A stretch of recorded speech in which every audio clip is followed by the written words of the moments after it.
Hello friends, welcome to Edutap and also welcome to फटाफट series, जहां पर हम डिस्कस कर रहे हैं important MCQs from the important acts of social security.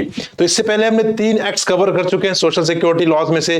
This is going to be the 4th act, that is maternity benefit act 1961। ये act बहुत ज्यादा इंपॉर्टेंट है गाइस। अगर हम बात करें ईओ, एओ और APFC examination point of view से बहुत सारे क्वेश्चन यहां से फ्रेम किए जाते हैं। तो इस सेशन में हम डिस्कस करेंगे most important MCQs from the maternity benefit act 1961। और इससे पहले वाले अगर आपने सेशन नहीं अटेंड किए गाइस तो आपको अटेंड करने चाहिए, क्योंकि यहां पर वो क्वेश्चंस हम डिस्कस कर रहे हैं जो कि बहुत इंपॉर्टेंट है और जिनकी एग्जामिनेशन में पूछे जाने की जो प्रोबेबिलिटी है वो भी बहुत ज्यादा हाई है। राइट, चलिए फ्रेंड्स स्टार्ट करते हैं। पर फ्रेंड्स स्टार्ट करने से पहले एक इंपॉर्टेंट थिंग, अगर हम बात करें ईपीएफओ, ईओ, एओ 2021 एग्जामिनेशन की, सो उस ईयर में हमने 116 सिलेक्शंस दिए थे गाइस। तो इस साल भी हम रेडी हैं सेम चीज को रिपीट करने के लिए, बोथ फॉर एपीएफसी और ईओ एंड एओ एग्जामिनेशन के लिए। तो अगर आप भी रेडी हैं guys, then do let us know in the comment box that you are ready. Right, चलिए फ्रेंड्स स्टार्ट करते हैं। So this is the homework question जो मैंने आपको दिया था when we were discussing employees PF and miscellaneous provisions act 1948। So the question was, as per the employees provident fund and miscellaneous provisions act 1952 the insurance fund shall be administered by which of the following authority। right, तो वहां पे जो insurance fund की बात की गई है उसको कौन एडमिनिस्टर करता है, this was the question.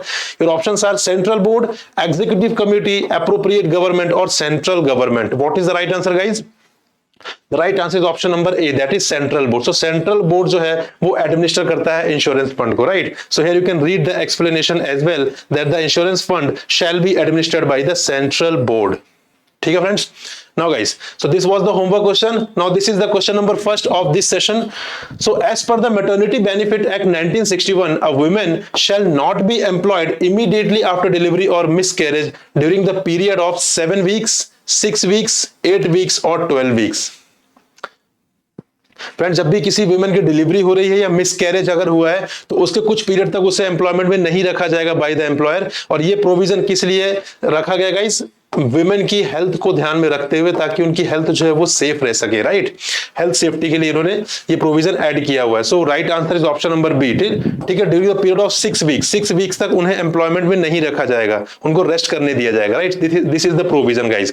So here you can see employment of और work by women prohibited during the certain periods. ठीक है, जिसमें से एक ये भी है that no employer shall knowingly employ a woman in any establishment during the 6 weeks immediately following the day of her delivery, miscarriage और मेडिकल टर्मिनेशन ऑफ प्रेगनेंसी। ठीक है, तो इन तीनों ही केस में कुछ भी अगर हो रहा है तो ये प्रोविजन एप्लीकेबल होगा। और भी सारे provision guys which you can read from here so that you can value add और आपका जो नॉलेज है वो एनरिच हो सकेगा और डेफिनेटली यहां से क्वेश्चन भी फ्रेम हो सकते हैं। Right, Question number 2 friends, in order to get entitled for maternity benefit a woman has to work, your options are at least 80 days in the 12 months, at least 90 days in the 12 months, at least 120 days in the 12 months or at least 150 days in the 12 months immediately preceding the date of her expected delivery। ठीक है, तो अगर हम बात कर रहे हैं maternity benefit की, तो मैटरनिटी बेनिफिट का जो प्रोविजन वो कब एप्लीकेबल होगा किसी वुमेन के ऊपर? अगर जब भी उनकी एक्सपेक्टेड डेट ऑफ डिलीवरी है उससे 1 ईयर बैक में अगर हम जाएंगे, 12 मंथ्स की अगर हम बात करें यहाँ पर, तो 12 मंथ्स में उनको कितने दिन एटलीस्ट उनको काम करना होगा, तभी वो एलिजिबल होंगे, तभी वो एंटाइटल होंगे मैटरनिटी बेनिफिट के लिए। So this was the question. Right, so right answer option number A. ठीक है, तो यहां पर जो एक्सपेक्टेड डेट ऑफ डिलीवरी रहेगी उसके जस्ट इमीडिएटली प्रीसीडिंग 12 मंथ्स में एटलीस्ट उन्हें 80 डेज काम करना होगा अगर वो एंटाइटल्ड होना चाहते हैं, अगर वो बेनिफिट लेना चाहती हैं मैटरनिटी बेनिफिट का। Right, I hope you are getting it. So this is the provision. So here you can read that no woman shall be entitled to maternity benefit unless she has actually worked in an establishment of the employer from whom she claims maternity benefit for a period of not less than 80 days। ठीक है, at least 80 days तो करना ही पड़ेगा in the 12 months immediately preceding the date of her expected delivery. Right guys, तो ये बहुत ही important provision है। यही वाले प्रोविजन जो है वो क्वेश्चन के फॉर्म में एग्जामिनेशन में पूछे जाते हैं, तो आपको ध्यान रखने की जरूरत है guys. Question number 3 is, what is the maximum period for which any woman be entitled to maternity benefit? This is the core provision of Maternity Benefit Act 1961। ठीक है, तो यहां पे what is the maximum period friends? Your options are 24 weeks, 12 weeks, 26 weeks or 29 weeks। Tell me the right answer. The right answer is option number C, that is 26 weeks। ठीक है, 26 weeks is the right answer। Earlier 2017 से पहले guys ये जो provision था वो 12 weeks का था, ठीक है, 12 वीक्स का। बट 2017 में मैटरनिटी बेनिफिट अमेंडमेंट एक्ट को लाया गया, जिसके चलते इसे 12 वीक से बढ़ाकर 26 वीक्स कर दिया गया। सो this is very very important, right? तो ये आपको याद रखना है friends. Here you can read the explanation that the maximum period shall be 26 weeks. Question number 4, what is the maximum period before the expected date of delivery for which any woman be entitled to maternity benefit, right? तो जैसा कि हमने discuss किया friends कि यहाँ पे जो maximum period है वो 26 वीक्स का होने वाला है, ठीक है। बट वो 26 वीक्स आप कब से अवेल कर सकते हैं? क्या वो आप प्रेगनेंसी की जब भी आपकी एक्सपेक्टेड डेट ऑफ डिलीवरी उससे पहले 26 वीक्स कर सकते हैं या पूरी उसके बाद कर सकते हैं? इसके रिगार्डिंग क्या प्रोविजन है? ये क्वेश्चन वहीं से फ्रेम हुआ है कि यहाँ पे जो एक्सपेक्टेड डेट ऑफ डिलीवरी है उससे पहले कितने, कब से पहले वहां से जो पीरियड है 26 वीक्स वाला वो स्टार्ट हो सकता है। So your options are 6 weeks, 8 weeks, 5 weeks और 9 weeks. So the right answer is option number B, that is 8 weeks, ठीक है। तो जब भी एक्सपेक्टेड डेट ऑफ डिलीवरी है उससे 8 वीक्स पहले से ये जो मैटरनिटी बेनिफिट वाला जो प्रोविजन है, जो फैसिलिटी है 26 वीक्स की, वो 8 वीक्स पहले से स्टार्ट की जा सकती है, राइट? उससे पहले नहीं की जा सकती है। तो एक्सपेक्टेड डेट ऑफ डिलीवरी जब भी रहेगी उससे 8 वीक्स पहले से ये जो मैटरनिटी बेनिफिट वाला जो प्रोविजन है एप्लीकेबल हो जाएगा, ठीक है। अगर कोई वुमेन सोचेगी मैं 10 वीक्स पहले से लूंगी तो जो लास्ट के 9 और 10th वीक्स रहेंगे वहां पर ये एप्लीकेबल नहीं होने वाला। ये एक्सपेक्टेड डेट ऑफ डिलीवरी से 8 वीक्स पहले से ही स्टार्ट होगा, right guys? I hope you are getting it. So this is the right answer, 8 weeks.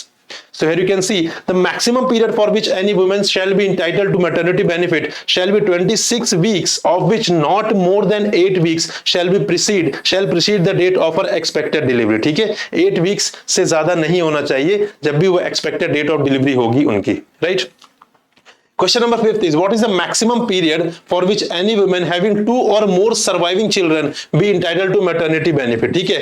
Normal जो हमने प्रोविजन देखा वो कितना देखा है कि 26 वीक्स का है, राइट गाइस? 26 वीक्स का। बट अगर सपोज किसी वुमेन के 2 या उससे ज्यादा ऑलरेडी सर्वाइविंग चिल्ड्रन है, देन इन दैट केस में अगर उनको 3rd चिल्ड्रन एक्सपेक्टेड है तो उस केस में जो मैटरनिटी बेनिफिट का जो प्रोविजन है, जो फैसिलिटी क्या उन्हें मिल पाएगी? तो यस, उनको मिल जाएगी, बस उसके लिए यहाँ पे कंडीशन थोड़ा सा चेंज हो जाएगी, राइट? तो यहाँ पे कब तक उन्हें मिल सकती है गाइस? मैक्सिमम 12 वीक्स की। तो right answer is option number B, ठीक है। तो आपको अगर याद रखना है गाइस यहाँ पे कि यहाँ पे अगर सपोज किसी वुमेन की 2 सर्वाइविंग चिल्ड्रन नहीं है, राइट? तो इन दैट केस उनके लिए जो फैसिलिटी है, उनके लिए जो बेनिफिट है वो 26 वीक्स का है। लेकिन अगर किसी वुमेन के ऑलरेडी सर्वाइविंग चिल्ड्रन 2 हैं, अगर वो 3rd चिल्ड्रन एक्सपेक्टेड है उनका, तो इन दैट केस वो जो बेनिफिट है वो 12 वीक्स का हो जाएगा, राइट? 26 वीक्स का नहीं रहेगा, 12 वीक्स का हो जाएगा, ठीक है फ्रेंड्स? ये आपको याद रखना है। Question number 6 is, here you can read the explanation also. The maximum period entitled to maternity benefit by women having 2 or more than 2 surviving children shall be 12 weeks, of which not more than 6 weeks shall precede the date of her expected delivery, right? तो यहाँ पर हमने जब 26 weeks वाला जो हम provision पढ़ रहे थे वहां हमने क्या देखा? मैक्सिमम 8 वीक्स हो सकता है डेट ऑफ एक्सपेक्टेड डिलीवरी के पहले से स्टार्ट, ठीक है। बट यहाँ पे 12 वीक्स वाले केस में it should be maximum 6 weeks preceding the date of her expected delivery, right? ये वही माइन्यूट प्रोविजन है गाइस जो बहुत इंपॉर्टेंट है और जो एग्जामिनेशन में पूछे जाते हैं। Question number 6 is what is the amount of medical bonus which a woman entitled to receive from the employer under the maternity benefit act, ठीक है। तो यहाँ पर एक मेडिकल बोनस भी प्रोवाइड किया जाता है वुमेन एम्प्लॉय को बाय द एम्प्लॉयर। सो उसका अमाउंट क्या है? This is the question. Your options are 1200, 1000, 2500 और 1800। The right answer is option number B, that is 1000, ठीक है। तो ये आपको अमाउंट याद रखना है, बहुत ही इंपॉर्टेंट है guys. So here you can read payment of medical bonus. So every woman entitled to maternity benefit under this act shall also be entitled to receive from her employer a medical bonus of 1000 rupees if no prenatal confinement and postnatal care is provided for by the employer free of charge, ठीक है। तो यहाँ पर medical benefit तो maternity benefit तो मिलेगा ही guys, but यहाँ पे मेडिकल बोनस भी प्रोवाइड किया जाएगा 1000 रुपीज का by the employer, right? Question number 7. As per the Maternity Benefit Act, central government can increase the amount of medical bonus subject to maximum of, your options are 10,000, 12,000, 15,000 और 20,000, ठीक है। तो अभी हमने डिस्कस किया कि जो मेडिकल बोनस है वो 1000 हो सकता है, ठीक है। By the 1000 shall be payable by the employer to the women employ, right? But यहाँ पे अगर उस मेडिकल बोनस को यहाँ पे बढ़ाना है तो वो बढ़ाएगा कौन? सबसे पहला क्वेश्चन ही सेंट्रल गवर्नमेंट बढ़ाएगी, और उसकी जो मैक्सिमम लिमिट है वो कितनी होनी चाहिए? दैट शुड बी 20,000, ठीक है। मेडिकल बोनस 20,000 से ज्यादा नहीं होगा, ये एक्ट में मेंशन है, right guys? So here you can C the central government may before every 3 years by notification in the official gazette increase the amount of medical bonus subject to the maximum of 20,000 rupees। ठीक है, तो हर 3 साल में इसको revise किया जाएगा और उसको जो मैक्सिमम लिमिट रहेगी गाइस वो 20,000 रहने वाली है, उससे ज्यादा नहीं हो सकती है। ठीक है, question number 8, in case of miscarriage और medical termination of pregnancy women shall be entitled to leave with wages of. ठीक है, सपोज यहां पे जो डिलीवरी है वो नहीं हो पाई, यहां पे मिसकैरेज हो गया या मेडिकल टर्मिनेशन ऑफ प्रेगनेंसी हो गई, तो उस केस में जो वुमेन है वो कितनी दिन की लीव के लिए इंटाइटल रहेगी? लीव विद वेजेस की बात हो रही है, राइट? तो कितने दिन की लीव्स के लिए इंटाइटल रहेगी? ये क्वेश्चन है यहां पर 6 वीक्स, 8 वीक्स, 12 वीक्स और 24 weeks. Right answer is option number A, 6 weeks. ठीक है, उस केस में 6 वीक्स की लीव उन्हें मिलेगी, right?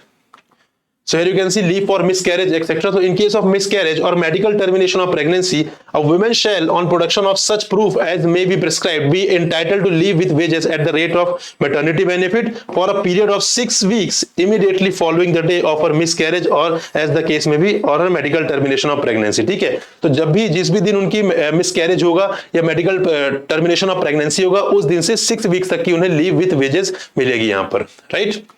Question number 9 is every woman employee after delivery of a child who returns to duty is to be provided with nursing breaks till the child attains the age of, your options are 12 months, 15 months, 10 months और 18 months। ठीक है, तो जो भी women employee रहेंगी जो delivery के बाद जो वापस ड्यूटी पर अपने वापस आ रही हैं, तो उस केस में उन्हें एम्प्लॉयर जो वो नर्सिंग ब्रेक्स प्रोवाइड करेंगे। ठीक है, ड्यूरिंग द डे उन्हें नर्सिंग ब्रेक्स प्रोवाइड किया जाएगा, जो कि कब तक प्रोवाइड किया जाएगा ये क्वेश्चन है गाइस, जब तक उनका जो चाइल्ड है वो 12 मंथ्स का, 15 मंथ्स का, 10 मंथ्स का या 18 मंथ्स का नहीं हो जाता। So what is the right answer? Right answer is option number B. ठीक है, जब तक उनका जो चाइल्ड है वो 15 मंथ्स का नहीं हो जाता तब तक एम्प्लॉयर को नर्सिंग ब्रेक्स प्रोवाइड किया जाएगा, एम्प्लॉयर्स द्वारा नर्सिंग ब्रेक्स प्रोवाइड किया जाएगा to the women employ, right? Here you can see guys, every woman delivered of a child who returns to duty after such delivery shall, in addition to the interval for rest allowed to her, be allowed in the course of her daily work 2 breaks of the prescribed duration for nursing the child until the child attains the age of 15 months। ठीक है, 2 nursing breaks यहाँ पर provide किए जाएंगे। Now question number 10 which is a homework question guys, आपको पता है इसका आंसर जो है वो आपको कमेंट बॉक्स में कमेंट करके बताना है, and the right answer we will be discussing in the next session. ठीक है, the question is under the provisions of maternity benefit act 1961 how many visits a day employer shall allow to the creche by the women. ठीक है, your options are 5, 6, 4 और 3। तो what is the right answer guys, ये आपको बताना है comment करके, and we will be discussing the right answer in the next session. ठीक है गाइज, तो this is all 10 question for this session guys, and those who are looking for any course with respect to EO and AO और APFC examination, so we have already launched guys these 3 courses for them, master pack, test series plus and test series. ठीक है, इनके क्या features हैं, क्या attributes हैं, क्या इनके डिस्काउंट है, वो सारी की सारी चीजें आप पता कर सकते हैं कहां से? By going through the link given in the description box below, वहां से जाकर आप सारी इंफॉर्मेशन यहाँ पे गैदर कर सकते हैं, and if you want to have this course you can avail this also, right? So this is all for this session guys, we'll meet in another session. Till then, goodbye and happy learning friends.